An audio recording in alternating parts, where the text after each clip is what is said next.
Wood Green are really strong advocates for enrichment feeding. In other words, no longer feeding dogs from bowls. Dogs are natural scavengers, foragers.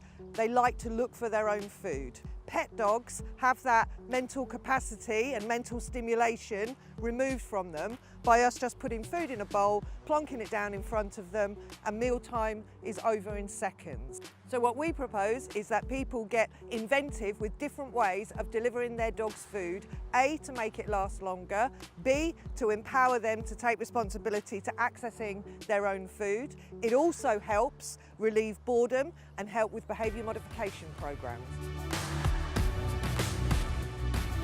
The list of different types of enrichment feeders is endless. So example here, this is a ball with a maze inside of it.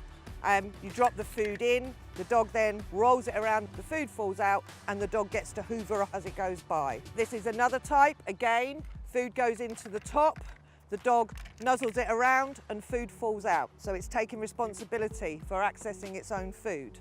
Kongs are a really popular form of enrichment feeding and they are a great idea. They can have all sorts of things put into them, so you could do healthy options by using fruit and vegetables. Obviously, we can't put in things like raisins or grapes because they're potentially poisonous for some dogs and can be deadly. You can also use part of their food. You can put dry food in there that's been perhaps soaked in water, or you can add a bit of tinned meat in there.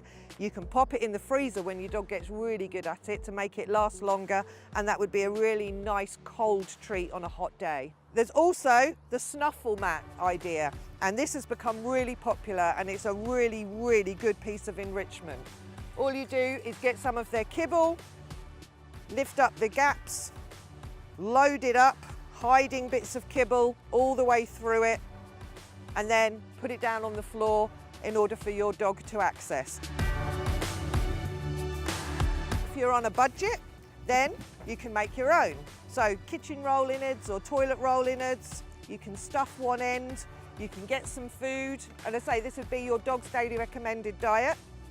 Would go in, screwed up newspaper, you can block that off. You can have another sheet of newspaper on its own, something really nice like a bit of ham can get screwed up in there. That can be all screwed up.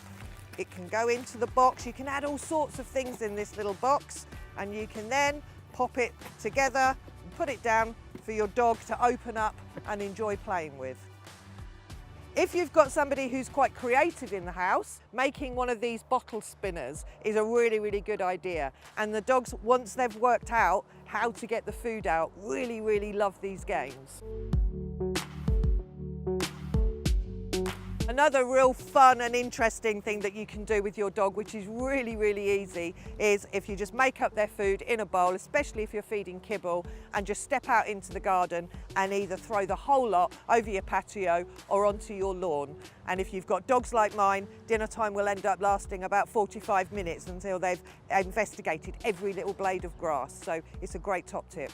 So if you're interested in having a go at enrichment feeding, and we really hope you are, just bear in mind that not all dogs are going to jump straight in and be able to manage the harder aspects of enrichment feeding. So sometimes you need to make it quite easy to start with. So for instance, with a Kong, you would make it so that just if the dog moved the Kong, food would fall out, which then encourages them to try harder and harder. So gradually, as their competence and confidence grows, you can be much more creative about how to make them work for their food.